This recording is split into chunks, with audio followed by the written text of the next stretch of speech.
신약 페이지 409쪽 요한계시록 11장 15절에서 19절까지 저희 할머니 한 절씩 교독하시겠습니다.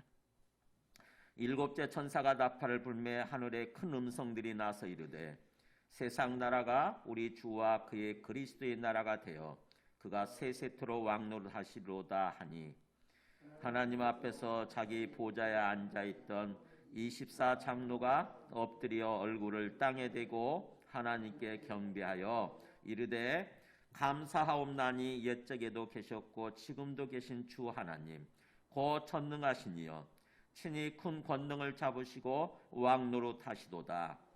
이방들이 분노하며 주의 진노가 내려 죽은 자를 심판하시며 종 선지자들과 성도들과 또 작은 자든지 큰 자든지 주의 이름을 경외하는 자들에게 상 주시며 또 땅을 망하게 하는 자들을 멸망시키실 때로소이다 하더라. 같이 읽습니다.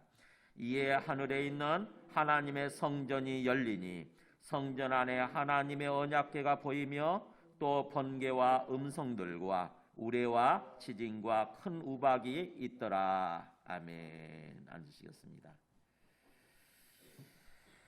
네, 요한계시록에서 오늘 말씀이 가장 절정을 이루는 부분입니다. 무슨 말이냐면 이 가운데 부분이잖아요. 22장까지 있잖아요. 요한계시록인데 요한계시록이 이렇게 요한계시록이 뭐냐면은 우리 인간 역사가 이 세상이 어떻게 흘러갈 것인가를 얘기하는 거잖아요. 그죠?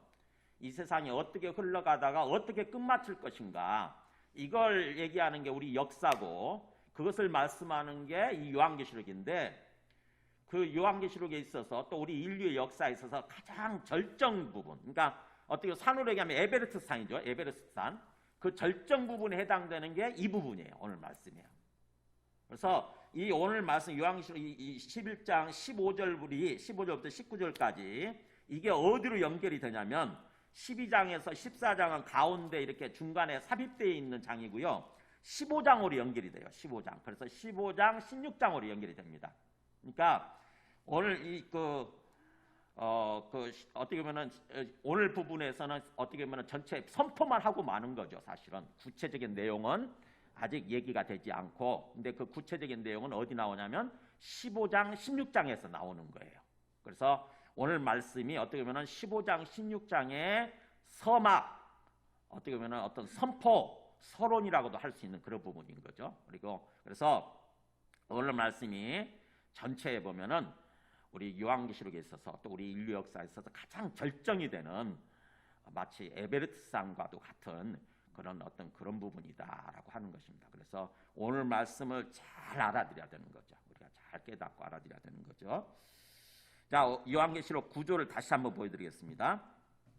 요한계시록이 이거 그 다음에 보여주세요.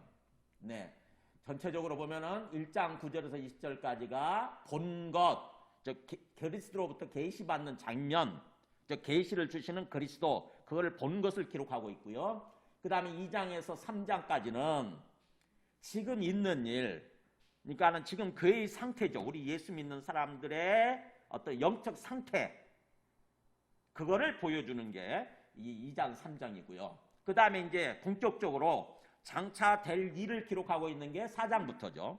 4장부터 22장 5절 끝까지인데 마지막 부분은 결론 부분이니까 어떤 그 마무리되는 부분이니까 그래서 4장 1절부터 22장 5절까지가 장차 될 일인데 이게 중요하기 때문에 이거를 3번에 걸쳐서 나눠서 설명하면서 더욱더 강조하고 있는 단계로 점점 더 부각시켜서 강조하고 있는 그런 모습으로 요한계시록을 전개해 나가고 있다고 하는 것입니다. 그래서 이 부분 때문에 사실 요한계시록이 조금 어렵게 느껴지는 거죠. 이 부분 때문에.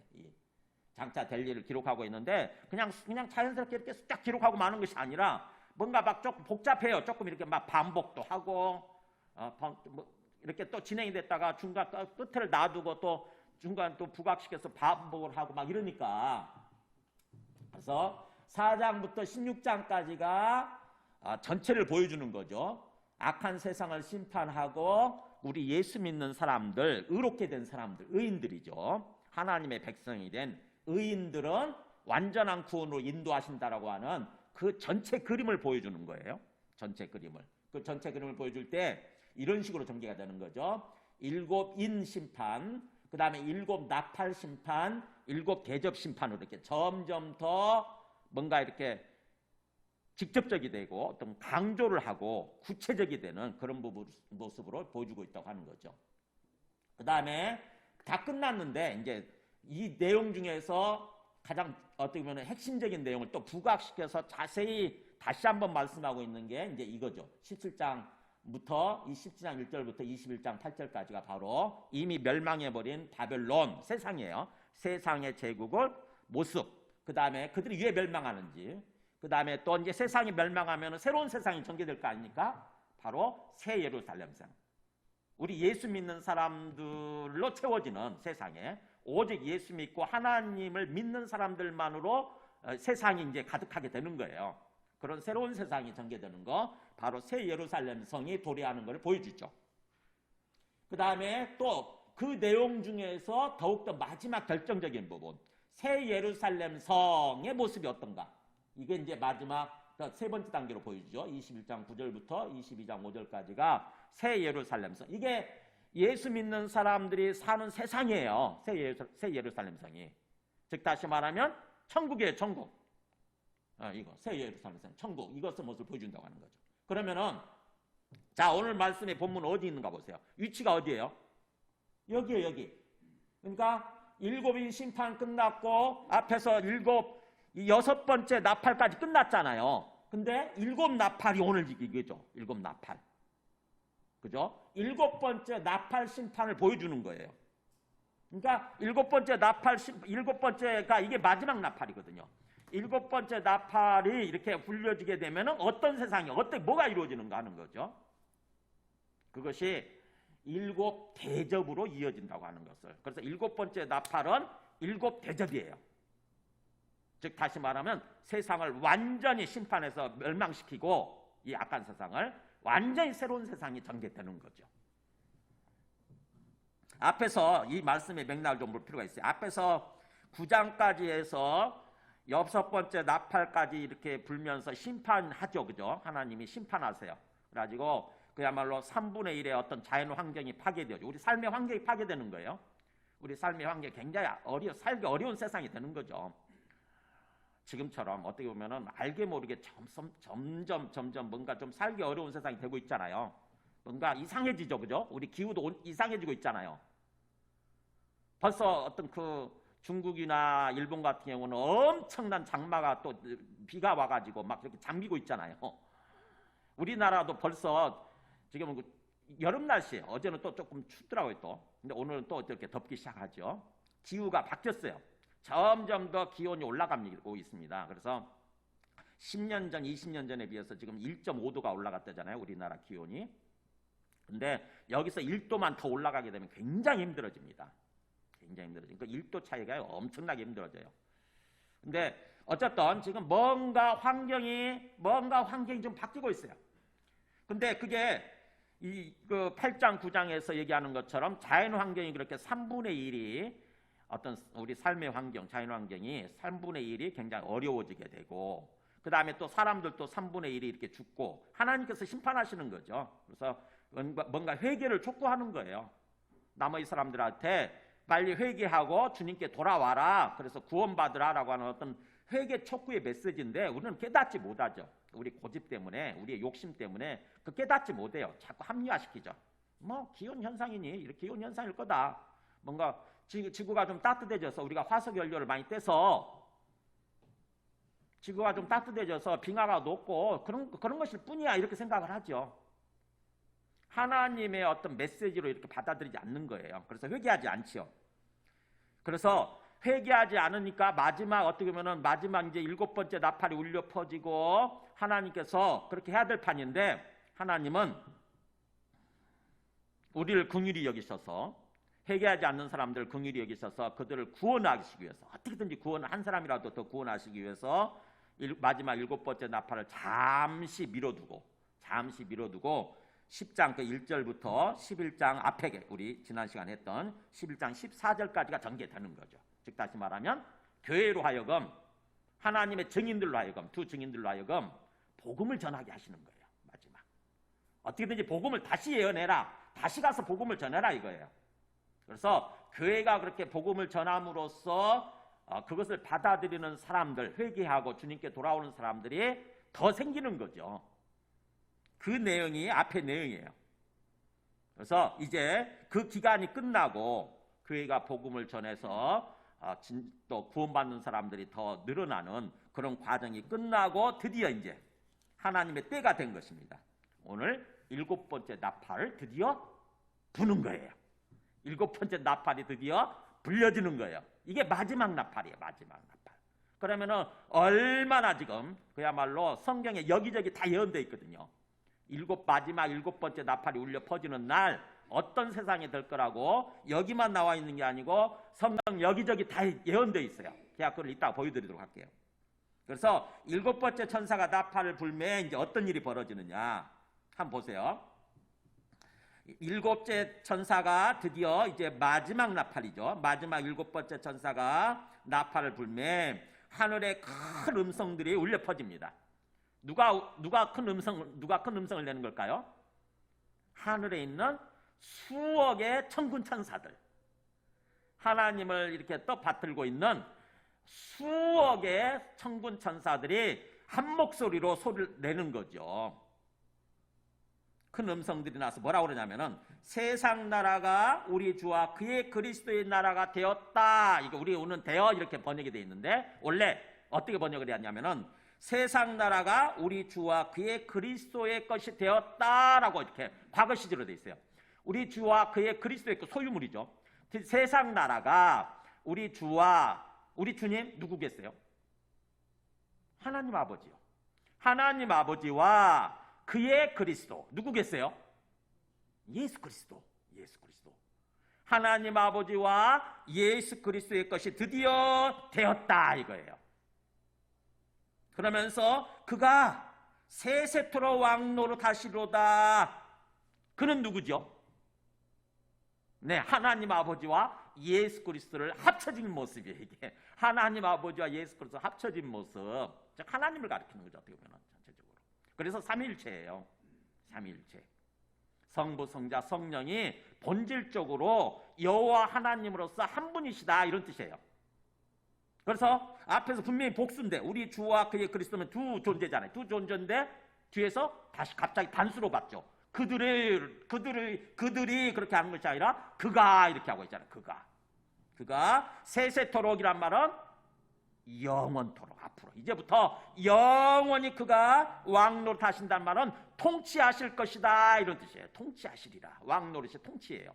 그래서 하나님의 나라 할 때 그 나라가 왕노릇 한다는 뜻인 거고 통치란 뜻이에요.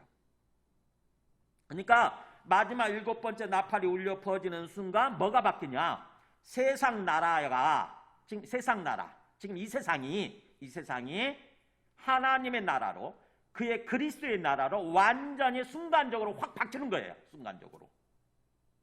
그래서 지금 천사들이 천군 천사들이 그렇게 선포를 하는 거죠. 드디어 되었다 이런 뜻이에요. 되었다. 우리는 되어 이렇게 돼 있지만 원문을 보면은 되었다. 드디어 세상 나라가 바뀌었구나. 그러니까 마지막 7번째 나팔이 울려 퍼지는 순간 한순간에 세상이 완전히 바뀌는 거예요.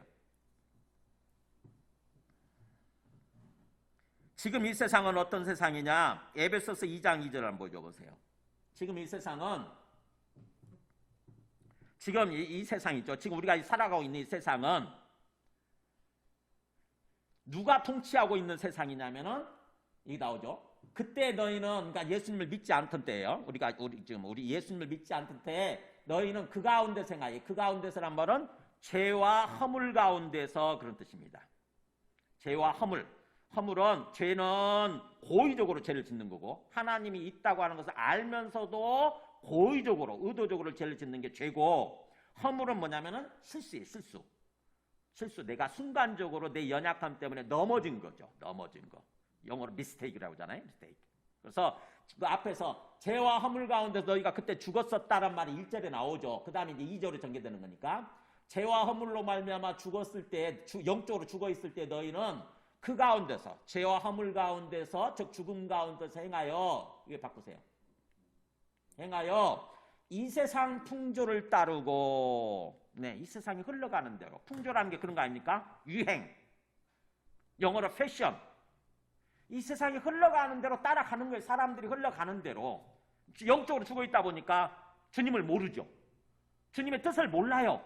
오로지 이 세상이 흘러가는 대로 이 세상의 유행을 따라서 내 욕심이 그게 발동이 됐잖아요. 그래서 내 욕망과 내 욕심을 따라서 살아가죠.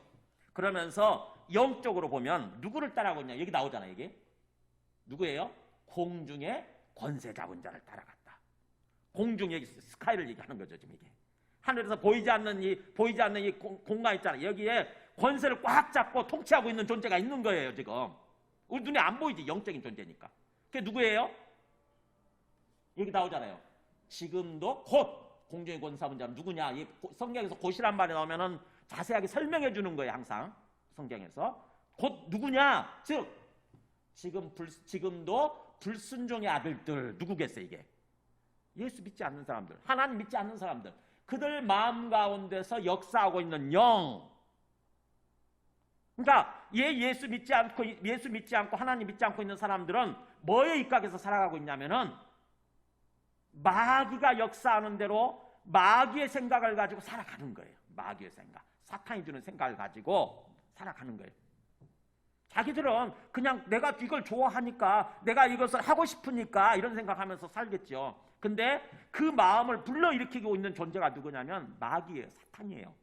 그러니까 사탄에게 순종하면서 살아가고 있는 거죠. 사실은 바로 지금 이 세상이 그래요. 지금도. 그러니까 우리 예수 믿는 사람은 성령을 받아서 성령이 역사하고 있는 그런 삶을 살아가고 있는 거고요. 하나님의 성령을 통해서 우리 마음 가운데 역사해 주시고, 지금 예수 믿지 않고 하나님 믿지 않고 있는 사람들은 마귀도 영이니까 이 마귀가 그 마음속에 역사해서 마귀 말을 따라가면서 살아가고 있는 세상이라고 하는 거죠. 지금 이 세상이 그래요. 지금 현재. 근데 이런 세상이 완전히 끝난다고 하는 것입니다. 뭐예요? 마귀가 완전히 없어지는 거죠. 마귀 세력이 완전히 없어지고 이제 또 마귀를 따라가던 사람들도 완전히 심판받아서 없어지게 되는 거죠. 자, 어떤 세상이 되느냐?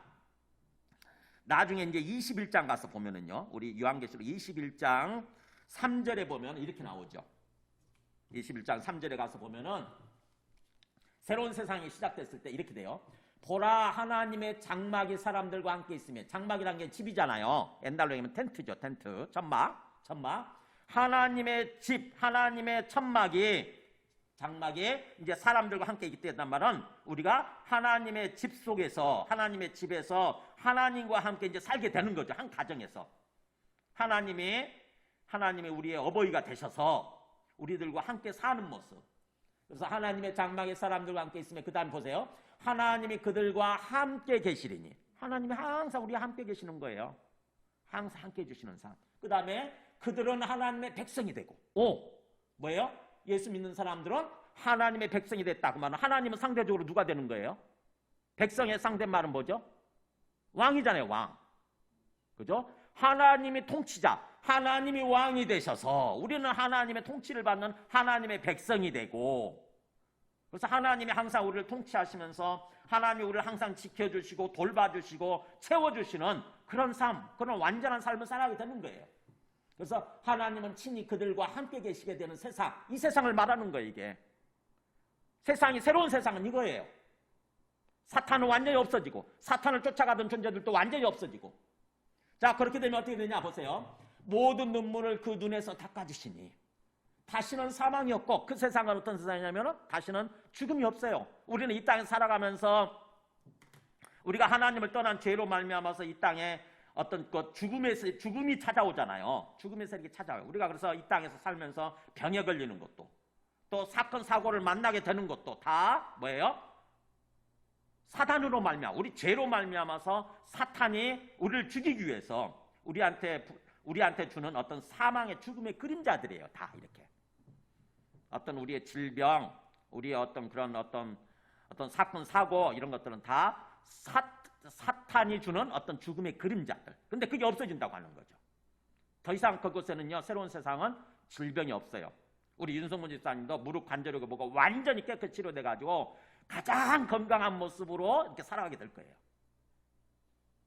그래서 다시는 사망이 없고, 그래서 눈물 흘리는 게 없죠. 애통하는 거, 통곡하는 거, 이거 다 완전히 없어지죠.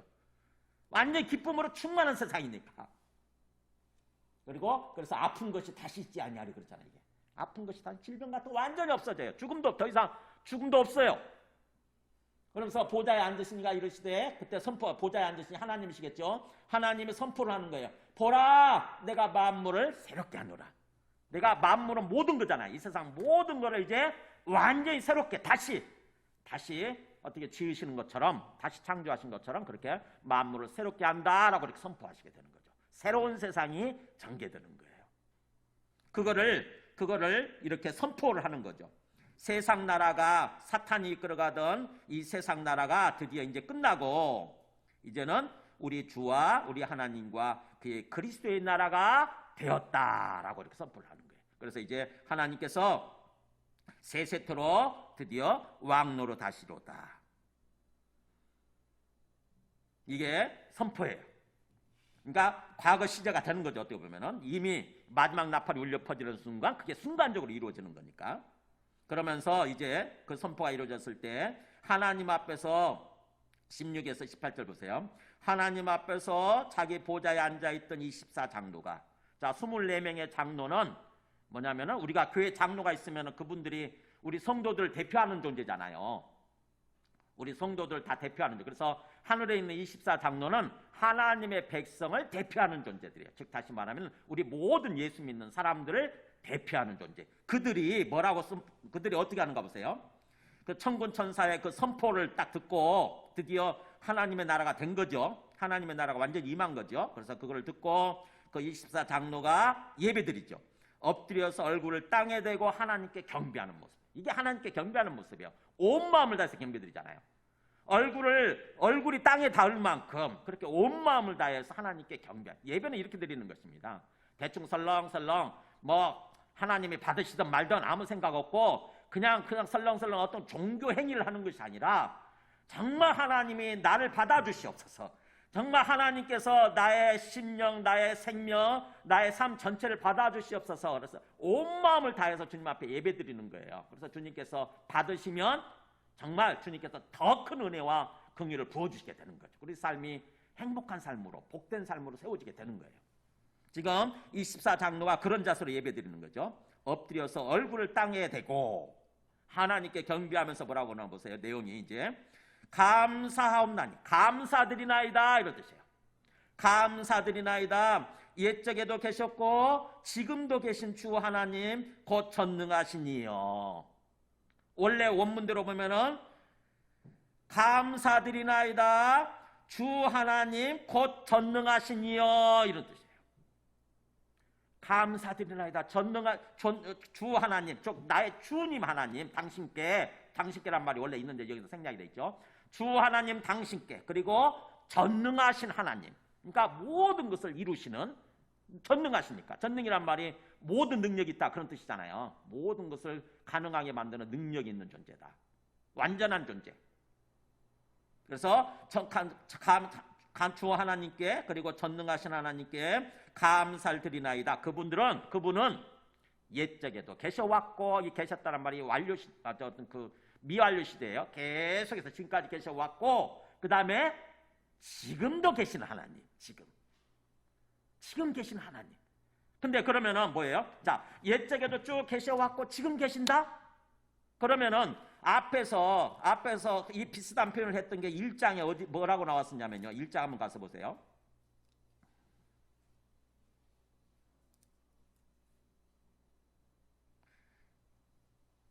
1장 8절에 보면 주 하나님이 이르시되, 요한계시록 시작하는 부분에서 주 하나님이 이르시되 나는 알파 오메가라, 이제도 있고 전에도 있었고 장차 올 자요란 말이 있죠. 장차 올 자요.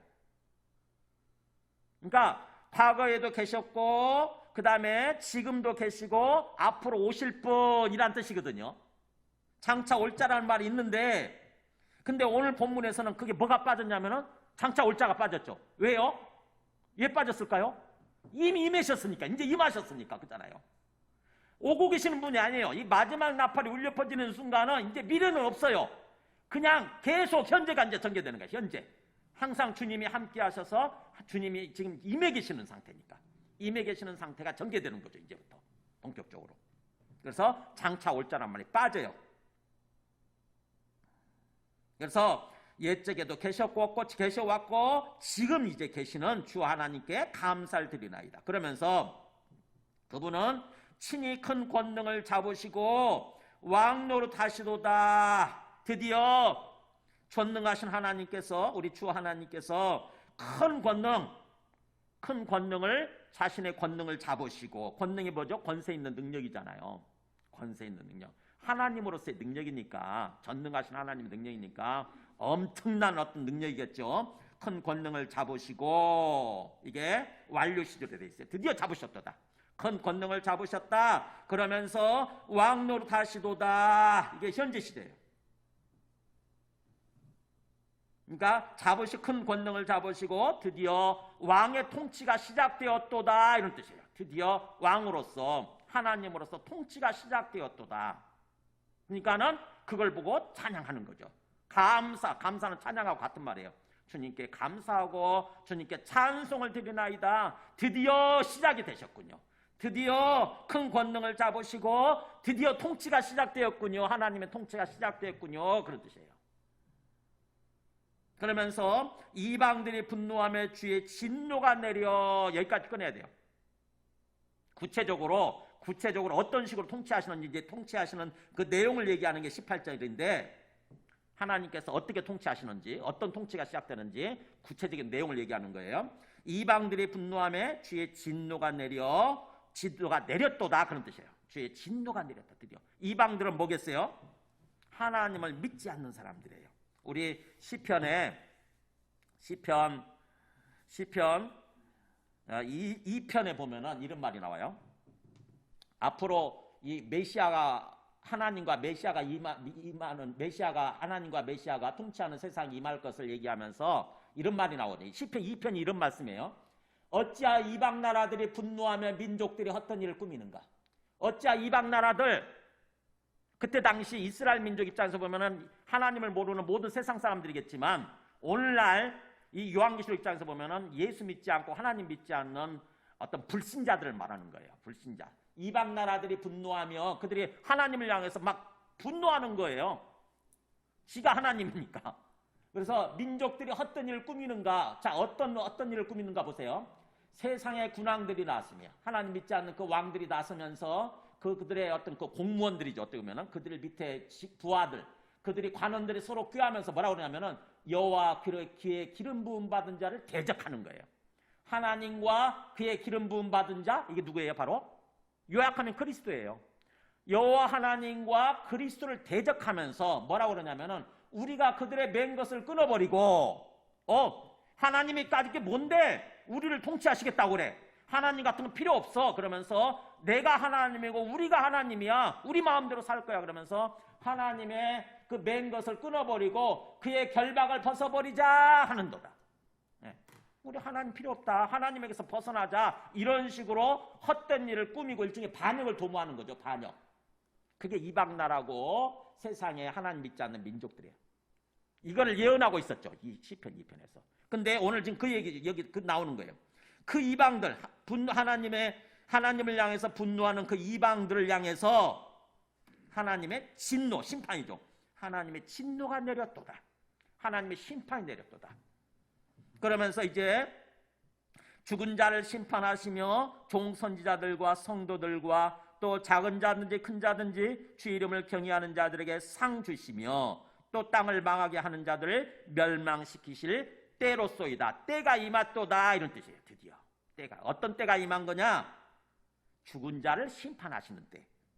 그 다음에 종선지자들과 성도들과 작은 자든지 큰 자든지 주의 이름을 경외하는 자들, 우리 예수 믿는 사람들이죠. 주의 이름을 경외하는 자들에게는 또 상급을 주시는, 상을 주시는 때.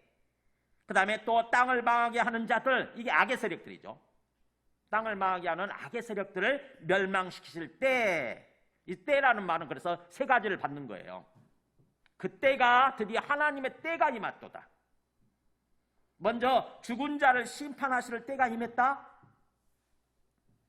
무슨 말이겠어요? 이 죽은 자는 누굴까요? 예수 믿지 않는 그 죽어있는 사람들, 그들 다 부활시키는 거죠.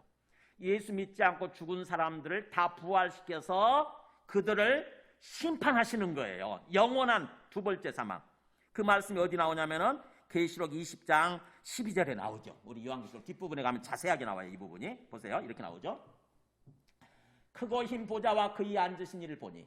크고 흰 보좌, 그의 앉아 계시는 분. 이걸 백보좌라고 그래요. 크고 흰 보좌. 우리 옛날 한자말에 익숙하신 분들은 백보좌 심판 많이 들어보셨을 거예요. 하나님 앉아 계시는 그냥 빛나는 보좌죠. 소위. 엄청나게 광대하고 크고 그 다음에 빛이 나는 그 보좌에 하나님이 딱 앉아 계시는 거예요. 주님이 심판장에 앉아 계시는 거죠. 그래서 그 앞에 누가 서 있냐면은 죽은 자들, 여기 나오잖아요. 죽은 자들. 큰 자나 작은 자나 세상에서 떵떵거리면서 살았던 사람이든지 아니면 별 볼 일 없는 모습으로 살았든지 간에 다 그렇게 죽은 사람들이 다 부활해가지고 그 보좌 앞에 서 있는 것입니다. 심판장 앞에 서 있는 거예요. 우리 재판받을 때 그렇잖아요. 재판장 딱 있고 뭐죠? 판결 내릴 때 다 일어서잖아요. 그죠? 죄인들 다 일어서가지고 그 언도를 받죠. 그죠? 판결 내릴 때 언도한다고 그러잖아요. 판결 받잖아요. 다 일어서가지고. 그런 것처럼 이제 재판장이신 심판장이신 하나님이 재판을 하시는 거죠. 심판을 하시는 거예요. 그 앞에 다 서 있고 그 다음에 책들이 펴 있어요. 사람들 앞에 다 책들이. 뭐예요? 자기 일생을 기록한 그 죄악된 행동들 다 기록한 거죠. 모든 행동들을 기록한 책들이 펴져 있고 그 다음에 또 다른 책이 펴졌으니 그 생명책이라. 재판장 앞에는 뭐가 펴졌냐면은 책 한 권이 쫙 펴져 있는 것입니다. 이게 뭐냐면 소위 생명책이에요. 생명책. 예수 그리스도를 믿는 사람들의 이름이 기록되어 있는 생명책이 쫙 펴져 있어가지고 그걸 가지고 심판하시는 거죠. 생명책에 이름이 기록되어 있으면은 뭐예요? 영원한 생명으로 완전한 구원으로 나가게 되는 거고 이름의 생명책에 이름이 기록되어 있지 않으면 뭐예요? 사람들 앞에 있는 그 책들에 기록된 대로 그 사람의 일생에 기록된 대로 그 행위를 가지고 심판하시는 거예요. 그렇게 되어 있죠. 그죠? 죽은 자들이 자기 행위를 따라 책들에 기록된 대로 자기 책이죠. 자기 일생의 기록. 그 책들에 기록된 대로 심판을 받으니 이것은 곧 둘째 사망, 곧 불못이라. 그러니까 뭐예요? 육체적인 죽음이 첫째 죽음이고요. 첫째 사망이고요. 둘째 사망은 우리 영혼까지 불못 속에 집어넣는 그래서 그곳에서 영원토록 고통을 받으면서 존재하게 되는 거죠. 그러니까 죽어 사라지는 게 아니에요. 그때는 사라지는 게 아니고 죽을래야 더 이상 죽을 수도 없어요. 계속 고통을 받는 거죠. 그러니까 끔찍하죠. 하루 이틀 받는 것도 아니고 1, 2년 받는 것도 아니고 그냥 1000년 받는 것도 아니고 억년 수억 억을 계속해서 받는다고 생각해 보세요. 이거 끔찍하잖아요. 이건 둘째 사망, 곧 불못이라 불타는 연못이죠. 그래서 누구든지 생명책에 기록되지 못한 자는 불못에 던져지더라 이렇게 되잖아요. 그러니까 누구든지 죽은 자들 그야말로 생명책 이름이 기록되어 있지 않으면 다 그렇게 둘째 사망, 곧 불못으로 들어가는 심판에 처해지더라 이거예요. 그거를 지금 여기서 이렇게 요약해서 표현하고 있는 거예요. 이 말씀을.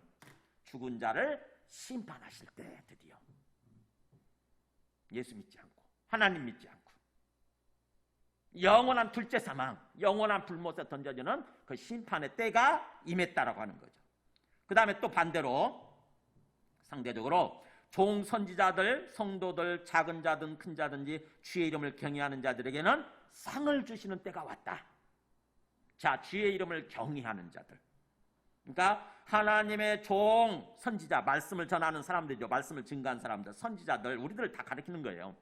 하나님의 종인 선지자들과 또 우리 예수 믿는 모든 거룩한 백성들, 성도들과 그 다음에 이 세상에서 크게 살았든지 작게 살았든지 간에 작은 자든지 큰 자든지 주의 이름을, 주님의 존재를 진정으로 경외하는 자들에게는 다 상 주시는 때. 그 얘기가 또 요한계시록 뒷부분에 가면 또 자세하게 더 나오죠. 어떻게 나오냐? 요한계시록 22장 12절에 나와요. 22장 12절에 보면 이렇게 나오잖아요. 보라 내가 속히 오리니 내가 줄 상이 있어. 여기 상 나오잖아요. 내가 줄 상이 내게 있어 각 사람에게 그가 행한 대로 갚아주리라. 네. 그러니까 예수님도 우리 예수 믿는 사람들한테 상을 주시는데 상도 좀 정도가 다른 거지 사실은. 각 사람의 행한 대로 갚아주시라. 그러면서 나는 알파 오메가요 처음과 마지막이요 시작과 마침이라. 역사의 주인이라고 하는 거죠. 예수님이 역사의 주인이신데 그래서 자기 두루마기를 빠는 자들은 복이 있으니 이는 그들이 여기 상이 나와요. 어떤 상인지. 이는 그들이 생명나무에 나아가며. 생명나무, 우리가 잃어버린 생명나무 뭐예요? 어디 있었죠? 생명나무가 에덴 동산에 있었어요. 그 생명나무의 열매를 먹으면서 영원히 살 수 있었던 거죠. 근데 이제 뭐예요? 예수님이 예수를 경외하는 사람들한테 상 주신다고 하는 것은 뭐예요? 이제 생명나무에 나가서 생명나무의 열매를 따먹을 수 있는 상을 주신다는 거죠. 이제 그러니까 영원히 사는 거죠. 생명나무의 열매를 따먹으면서 영원히 살아있는 거예요. 영원히. 그게 상이에요. 그 다음에 또 문들을 통하여 성에 들어갈 권세를 받으리 함이로다. 자, 성이 뭐겠어요? 이게 바로 새 예루살렘 성. 즉 다시 말하면 예수 믿는 사람들이 사는 천국. 그게 성이에요. 새 예루살렘 성. 거기에 들어갈 권세가 주어진다고 하는 것입니다. 이게 상이죠. 그러니까 영원한 천국에 들어갈 상급이 주어진다고 하는 것입니다. 이거를 그렇게 표현하고 있는 거예요. 종선지자들, 성도들, 또 작은 자든지 큰 자든지 주의 이름을 경외하는 자들에게는 상을 주시는 때가 드디어 이르렀도다. 이런 뜻이에요. 그리고 마지막, 또 땅을 망하게 하는 자들을 멸망시킬 때가 됐다. 자, 땅을 망하게 하는 자들, 이 땅을 멸망시키는 존재들을 멸망시킨다, 이런 뜻이에요. 이게 굉장히 뭔가 일부러 그렇게 표현하고 있는 거예요. 그러니까 같은 단어예요. 땅을 멸망시키게 하는 자, 땅을 망하게 만든 자들을 망하게 만드는, 하나님께서 심판하시는 그런 때가 드디어 임했다. 자, 땅을 망하게 하는 존재가 누구냐면요, 사탄하고 그 다음에 사탄을 따르는 존재들이에요. 요한계시록에서는 누구냐면은 한번 보세요. 요한계시록 19장 20절에 보면은 이제 이 내용을 자세하게 설명하고 있는 게 19장 20장이 나오죠. 여기 나오잖아요. 마지막 종말 전쟁이 벌어짐으로써 누가 최종적으로 누구를 잡냐면은 짐승이 잡히죠. 짐승이 잡히고 그 앞에서 표적을 행하던 거짓 선지자도 함께 잡혔으니, 네. 이게 어떻게 보면 사탄의 직속 어떻게 보면 어떤 장교라고 그럴까요? 어떤 그런 존재들이에요. 직속 부하. 짐승은 어떤 세상 제국의 통치자들인데, 세상의 통치자 짐승이 잡히고 그 앞에서 표적을 행하면서 우상을 섬기도록, 사탄을 섬기고 짐승을 섬기도록 했던 거짓 선지자도 함께 잡혔다. 그래가지고 어떻게 되냐면 그들이 이 둘이 산채로 유황불 붙는 못에 던져지더라. 이렇게 나오죠. 그러니까 아까 둘째 사망이죠. 유황불 붙는 불못에 이들이 심판받아서 없어지는 거예요. 존재들. 그러면 마지막 남은 존재가 또 누구죠? 이제 마귀 남았잖아요. 마귀는 어디서 잡히냐? 계시록 20장이 나오죠. 20장 10절에 보면은 보세요. 또 그들을 미혹하는 마귀가 불과 유황못에 던져지니, 드디어 가장 마지막 존재, 마귀, 사탄. 이놈 사탄, 이게 사람들을 완전히 뭔가 이렇게 사람들 마음속에 역사해가지고 사람들이 하나님 믿지 못하게 만들고 하나님 배반하게 만들고, 그래서 세상을 더럽혔거든요. 이 땅을 망하게 만들었어요. 세상, 하나님이 지으신 이 세상을, 아름다운 세상을 멸망시켰다고. 세상을 망하게 만들었어요. 세상을 더럽히고. 그래서 그들을 이제 하나님이 멸망시키는 거죠. 특히 사탄. 그래서 그들을 미혹하는 마귀가 드디어 잡혀가지고 불과 유황못에 던져지니, 둘째 사망이죠. 거기는 누가 이미 던져졌어요? 앞에서 짐승과 거짓 선지자도 있어서 세세토록 밤낮 괴로움, 고통을 받으리라. 네. 이들도 사라지는 게 아니에요. 둘째 사망 불못 속에서 영원토록 고통받는 모습으로 그렇게 형벌이 취해지는 거죠. 영원한 징역살이에요. 무기징역이에요. 무기징역. 없애지 않습니다. 하나님은 없애지 않아요. 영원토록 죽을래야 죽지도 못해요. 영원토록 고통받게 만드는. 그래서 이게 바로 이거예요. 땅을 망하게 하는 자들을 망하실 때, 그들을 멸망시킬 때가 드디어 임했나이다. 그래서 그런 일이 벌어진다고 하는 거죠. 그거를 여기서는 지금 선포만 하고 뒷부분에 가서 자세하게 그걸 보여주고 있는 거죠. 그러면서 마지막 말씀 보세요. 19절 보면은, 이에 이제 그렇게 하니까 24장로가 드디어 앞으로 일어날 일들을, 이미 일어난 내용이죠. 사실은 일어난 내용을 24장로가 우리를 대표해서 이렇게 하나님께 찬양하고 경배하면서 예배드리는 그런 모습으로 나오는 거고, 그러면서 이제 19절에 보죠. 이에 하늘에 있는 하나님의 성전이 쫙 열리는 것입니다. 하늘에 있는 하나님의 성전이 열리면서 거기서 뭐가 보이냐? 성전 안에 하나님의 언약궤가 쫙 보이는 거예요. 이 사도 요한이 하나님의 언약궤를 보는 것입니다. 그러면서 거기서 번개와 음성들과 우레와 지진과 큰 우박이 막, 이게 바로 하나님의 심판을 나타내는 거예요. 그러니까 번개 생각해 보세요. 번개가 막 빛이 번쩍번쩍 하면서 그 다음에 막 뭔가 압도하는 음성들이 막 들리고, 그 다음에 또 뭐예요? 우레가, 천둥 소리가 막 들리고, 그 다음에 지진이 일어나고, 그 다음에 큰 우박, 엄청나게 큰 우박들이 막 중량 거의 그 나중에 16장 끝에 가서 보면 우박이 쏟아진다는 얘기가 나오거든요. 그 우박이 16장 21절에 보는데 무게가 1달란트래요. 1달란트. 우박 크기가, 우박 무게가 1달란트나 되는 큰 우박이 하늘로부터 막 쏟아진다고 하는 내용이 나오거든요. 그게 그 1달란트를 무게로 재보니까 34kg예요. 우박 34kg짜리 보셨어요? 지금 주먹만한 우박이 쏟아져도 난리 나잖아요, 지금. 그죠? 주먹만한 우박이 쏟아져도 지금 난리 나요. 모든 게 다 뻥뻥뻥뻥 뚫리는데 34kg 우박들이 쏟아진다고 생각해 보세요. 1달란트나 되는 우박들이 하늘에서 막 쏟아진다고. 그럼 어떻게 되겠어요? 그 공포, 상상만 해도 엄청나죠. 그 우박들이. 그러니까 하나님의 세상을, 온 세상을 심판하시는 그 하나님의 심판의 모습을 얘기하고 있는 게 바로 그거예요. 번개와 음성들과, 우리가 상상력을 최대한 동원해서 상상해 보면 알아요. 번개와 음성들과 우레와 지진과 큰 우박이 있더라. 그래서 그 내용이 15장으로 16장으로 연결이 되는 거예요. 이 내용들이 이제. 그래서 하나님의 언약궤가 어디냐? 성경에서, 구약에서 언약궤가 어디냐? 우리 그림을 한번 보여주실래요? 그 앞에. 여기 보면은요, 이게 성소죠, 그죠? 이게 하나님의 장막이고, 장막이고, 그 다음에 여기 보면 성소, 제사장이 들어가죠. 우리를 대표해서. 제사장이 들어가서, 여기서 분향, 여기 분향단이고, 이게 지금 그 7촛대가 있고, 여기 떡상이 있고, 그래서 이 제사장이 우리를 대표해서 하나님을 향해서 분향을 하죠. 예배를 드리는 거예요. 기도하고 예배를 드리는 거예요. 그러면 여기가 지성소, 하나님이 임하시는 장소예요. 이 지성소에 바로 뭐가 있냐면은, 이게 언약궤예요, 언약궤. 언약궤가 뭐냐? 그림을 보여주세요. 이거예요. 그러니까 여기에 보면 이 언약궤 상자죠. 금으로 만든 상자인데 거기에 뭐가 들어가 있냐면은 만나 항아리. 하나님이 하늘에서 그 40년 동안 내려주셨던 만나 있잖아요. 그걸 항아리에 담아서 여기다 보관하라고 그랬어요. 이게 엄청난 일이잖아요. 생각해보세요. 하늘에서 매일같이 먹을 게 쏟아졌다. 그래서 그걸로 생명을 유지한 거거든요. 이스라엘 사람들이 광야에서 40년 동안이나 무려. 그러니까는 이건 하나님 아니면 불가능한 일이니까, 하나님의 살아계심을 나타내는 증거니까 여기다가 넣어서, 만나를 넣어서 보관하는 거고요. 그 다음에 또 여기 뭐가 있냐면은 이게 십계명이죠. 십계명 두 돌판. 그러니까 하나님과 언약 맺은 내용이 말씀이에요. 말씀. 그거를 상징한 게 십계명이죠. 십계명을 여기다 보관하게 돼 있어요.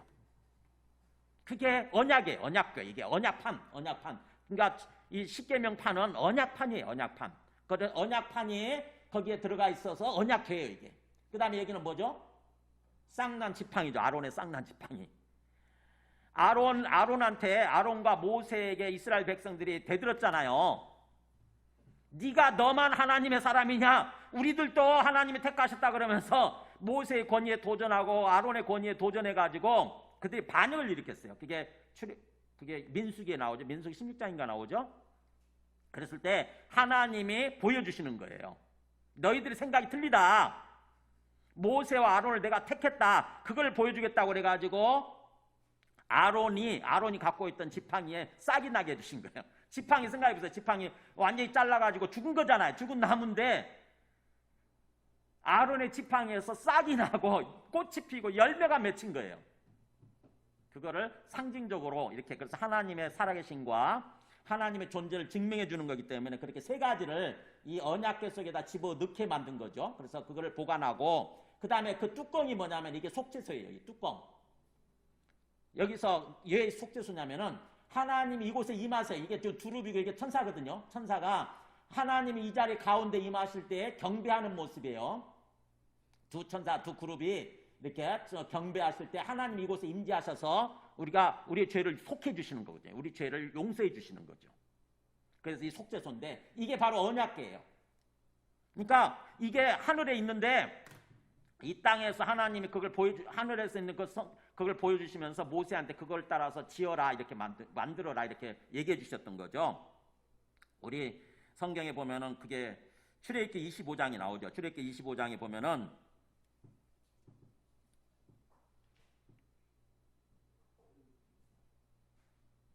출애굽기 25장 17절에 보면 이렇게 나오죠.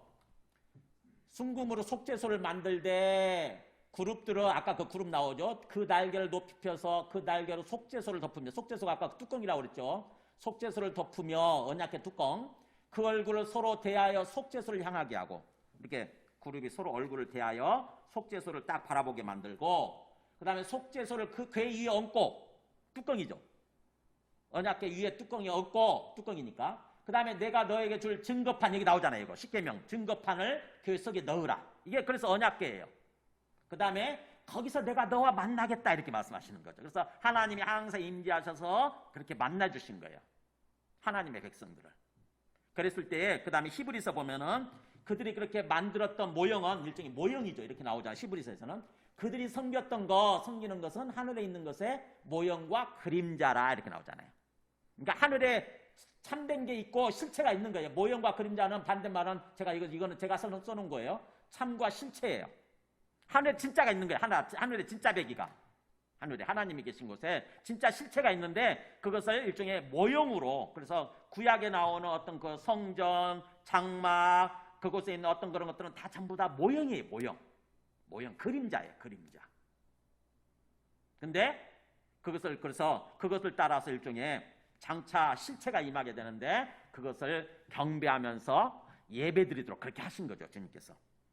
그것이 드디어 임했다고 하는 것입니다. 그러니까 하늘에 있는 하나님의 성전이 열리면서 성전 안에 하나님의 언약궤가 보였다고 하는 것은 바로 뭘 의미하겠어요? 하나님이 심판을 행하시는데, 이 세상을 멸망시키시고 심판하시는 데 있어서 하나님의 언약을 따라서 행하신다고 하는 거죠. 언약.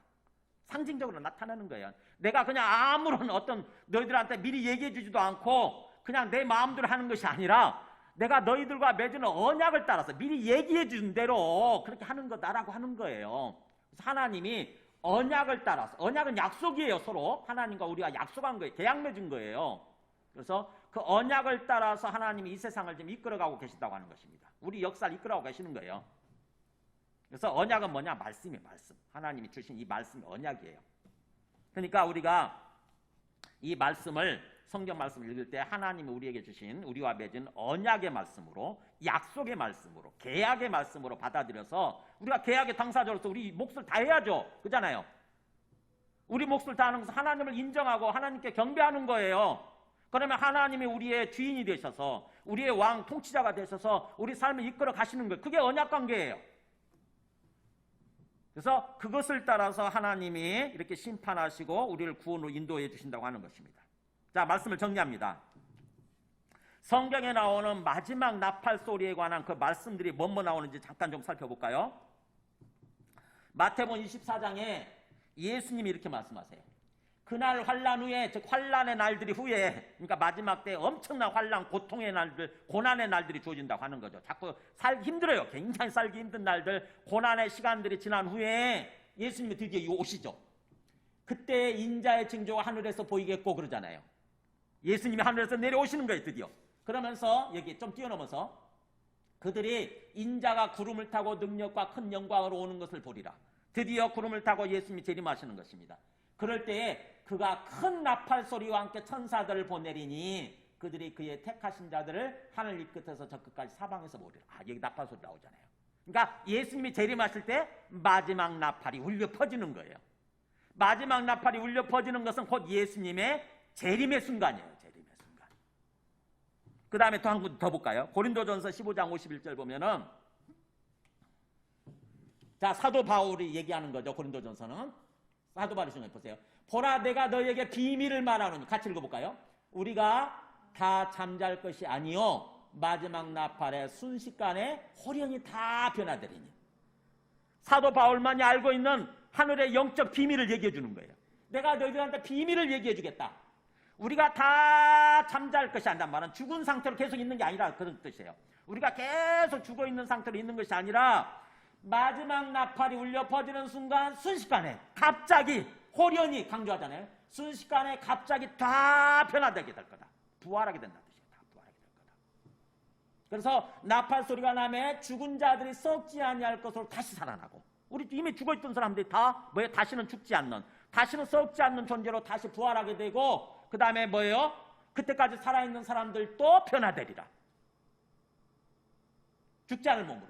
그래서 이 썩을 것이 반드시 강조하잖아요. 반드시 그렇게 돼 있다는 거예요. 반드시 썩지 아니할 것을 입겠고 이 죽을 것이 반드시 죽지 아니함을 입으리로다. 즉 마지막 나팔이 울려 퍼지는 순간 죽었던 사람들이 부활하게 되고, 그때까지 살아있던 사람들은 완전히 빛의 모습으로, 빛의 몸으로 변화되게 되고 다시는 죽지 않고 이렇게 된다고 하는 거죠. 세상이 바뀌어요. 바뀌는 순간. 한 군데 더 볼까요? 데살로니가서서 4장 16절. 자, 위에 읽어볼까요? 주께서, 다시 시작. 주께서 호령과 천사장의 소리와 하나님의 나팔 소리로 친히 하늘로부터 강림하시리니. 네, 나오잖아요. 주님이 오실 때에 천사장의 소리가 들리고, 그 다음에 이 미가엘 천사나 아니면은 누구죠? 하나님의 비서실장 하시는 분? 네? 네, 가브리엘 천사 맞아요.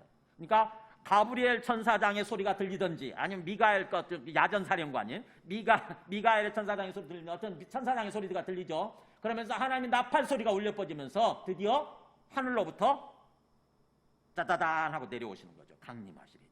그때 어떤 일이 벌어지냐면은 그리스도 안에서 죽은 자들이 먼저 일어나고, 그리스도 안에 죽어있던 사람들이 다 먼지가 돼서 흙이 돼서 사라져버린 사람들이 다 부활하게 되는 거예요. 다시 뿅 하고 나타나는 거예요. 짜잔 하고 나타나는 거예요. 그러면서 그 후에 우리 살아남은 사람들도, 그때까지 살아남은 사람들도 그들과 함께 우리들도 변화돼 가지고 빛의 모습으로 변화되어서 그 죽은 사람들, 죽었다가 부활한 사람들과 함께 구름 속으로 꽉 끌어올려져서, 구름에 지금 구름 타고 임하고 있으니까 구름 속으로 끌어올려서 주님을 영접하고, 공중에서 주님을 영접하게 하시리니 그 다음에는 우리가 항상 주님과 함께 살게 될 거다. 이렇게 나와 있는 거죠. 그러니까 뭐예요? 이 나팔이라고 하는 것은, 마지막 7번째 나팔은 성경 여기저기 이렇게 나와 있어요. 다 똑같은 거예요. 말씀을 정리합니다. 이렇게 세상이 지금 오늘 말씀을 통해서 이 사도 요한이 말씀하고자 하는 바, 또는 사도 요한을 통해서 주님이 말씀하고자 하는 바가 뭐겠어요? 이 악한 세상이 계속 진행되는 것이 아니라 끝나는 날이 온다는 거죠. 그죠? 이 악한 세상은 완전히 끝나고 완전히 심판받아서 이 악의 세력들이 완전히 불못에 던져지게 되고, 우리는 예수 믿는 사람들은 완전한 구원으로 인도되어지는, 상급을 받고 완전한 구원, 완전한 생명으로 나아가게 되는 거죠. 그런 순간이 온다라고 하는 거죠. 반드시 온다는 거죠. 지금 역사는, 우리 인류 역사는 그 시간을 통해서 지금 진행되고 있는 거죠. 그렇다고 한다면은 우리가 세상을 바라볼 때에 어떤 관점을 가져야 돼요? 네, 세상 사람들, 아무것도 모르는 세상 사람들처럼 사는 것이 아니라 하나님의 관점을 가지고 사는 것입니다. 항상 우리의 마음의 시선은 이 순간에 향해 있어야 되는 거예요. 반드시 온다. 주님이 오시는 날이 온다. 주님이 오셔서 세상 끝나는 날이 온다고 하는 거죠. 새로운 세상이 펼쳐지는 날이 온다고 하는 것입니다. 그래서 항상 이 세상을 살면서 주님의 관점에서 세상을 바라보면서 미리 그날을 잘 준비하고 깨어있는 모습으로 사는 것입니다. 마태복음 24장 32절 마지막 말씀 봐야 되겠네요. 예수님이 그렇게 예수님의 재림의 날을 얘기하시면서 마지막 끝에 결론적으로 이렇게 얘기하잖아요. 그러므로 깨어있으라. 이렇게 해요. 깨어있으라. 영적으로 잠들어 있지 말고 영적으로 깨어있어야 된다고 하는 거죠. 세상 살기 바쁘니까 어느 순간에 보면 우리 주님 잊어버리잖아요. 그죠? 주님 잊어버리고 그냥 먹고 살기 바빠가지고 오로지 내 욕망과 욕심을 따라서 세상 속에 푹 파묻혀서 살 수 있어요. 근데 이렇게 예배를 드릴 때마다, 주님 앞에 나와서 예배를 드릴 때마다 주님의 말씀을 듣고 살아나죠, 우리 영이. 그래서 깨어있는 모습으로 살아있어야 되는 거, 항상 주님 앞에서. 얘기도 나오잖아요. 이러므로 너희도 준비하고 있어라. 생각하지 않은 때 인자가 오리라. 네. 준비하고 있어라. 어떻게 준비하는 거예요? 예수 잘 믿고 있으면 돼요. 예수님 잘 믿고 예수님과 함께 동행하는 삶을 살면 그게 준비하고 있는 거예요. 어디 가든지 나를 통해서 주님이 증거된다는 생각을 가지고 사람들이 나를 통해서 주님을 보게 되는 거예요. 그래서 항상 내 인격, 내 삶의 모습이 주님을 드러내는, 주님을 증거하는 그런 삶이 되도록 영적으로 깨어있고 그렇게 준비하는 그런 삶을 사는 거예요. 주님은 그런 말씀을 우리한테 지금 주시고자 하는 거죠. 그런 메시지를. 지금 이 땅에서 살면서 특별히 어렵죠, 그죠? 이 코로나 때문에 굉장히 어렵고 그런데 아무리 그래도 이 세상 역사의 주인은 누구냐? 지금 누가 이끌고 가고 계시는 거냐? 코로나가 됐든 뭐가 됐든 간에 바로 주님이 지금 이끌어가고 계시는 거고, 그리고 마지막 이 순간, 마지막 7번째 나팔이 불려지는 그 순간을 향해서 지금 가고 있는 거죠. 아주 긴박감 있게 지금 펼쳐지고 있는 거죠, 지금. 그래서 지금 당장 눈앞에 보이는 것만 보지 마시고 주님을 바라보시고 주님의 관점에서 세상을 바라보면서 우리의 인생을 생각하면서 그렇게 사시기 바랍니다. 어떤 일을 하더라도요, 항상 주님이 지금 나와 함께 계신다, 주님이 내 앞에 계신다. 그래서 주님을 배제하고 하는 것이 아니라 주님과 함께 행하는 거예요. 주님과 함께 일을 하고 주님과 함께 자녀도 양육하고 주님과 함께 모든 일을 하는 것입니다. 주님과 함께. 그게 영적으로 깨어있는 거고 준비하는 그날 마지막 그 순간을 준비하는 그런 삶을 살아가는 것입니다. 우리 함께 찬송하고 기도하겠습니다.